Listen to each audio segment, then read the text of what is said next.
Hi, everyone. I wanted to take a few minutes to review with you some of the income items from Chapter 5 and how they would be reported on the 1040 and the Schedule 1 of the 1040.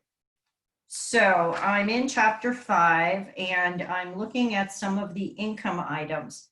Now, what's important to know is that if something is not taxable, it is not included on the tax return. It is not included. You just know it's not taxable. Now, when you have income from, first of all, in the top of the 1040, you can only fill in as much information as they give you in the problem. So if you have a filing status and a name, that's all you need to complete. You don't have to make anything else up. Whatever they give you is what you need to complete. In line 1 would be wages from a job. So if there's information about the person earning money in a job, that's where that information would go. Line 2 is interest income. So if there's interest income, the assumption is right now it's taxable unless it's from a municipal and or state bond, then it's not taxable. If it's tax exempt interest from a state or municipal bond, it goes into A. 3A and 3B is where we report dividends. Now, in Chapter 5, we introduced you to annuities. The gross amount of the annuity would go in 4C. So that's the total amount received for the year. The part that is taxable will go in 4D. The same with Social Security benefits. Social Security benefits received in total go in 5A. If any of them are taxable, the taxable portion goes in 5B.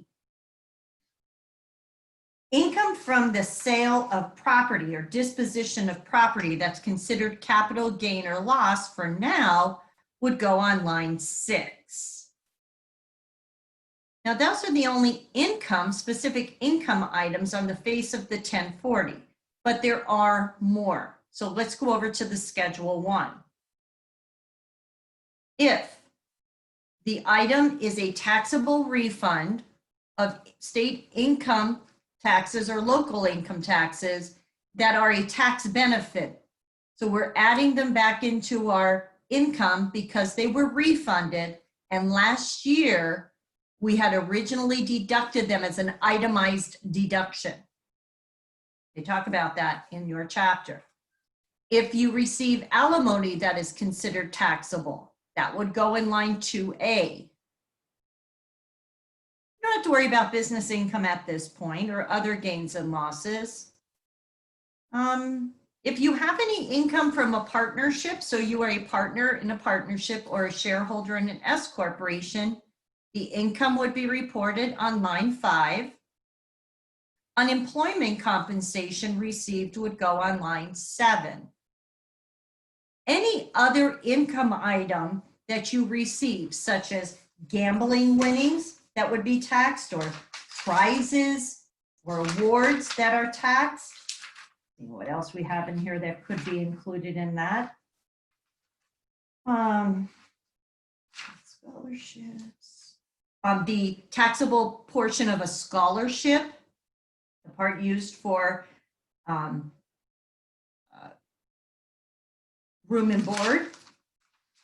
Taxable portions of injury and sickness related items, such as disability that you receive that's considered taxed, or punitive damages received from a personal injury suit.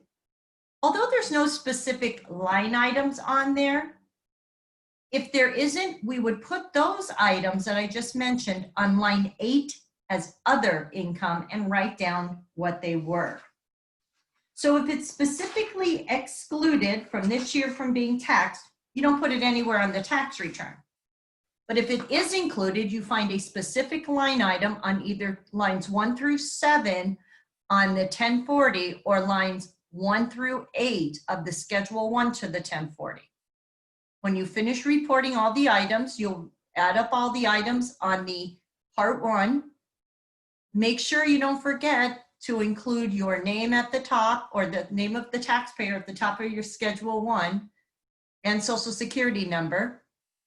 And then you'll transfer that total over to line 7A of the 1040, and then add up lines 1 through 7A to get the total income of line 7B. And I think that might be as far as we need to go for our tax return.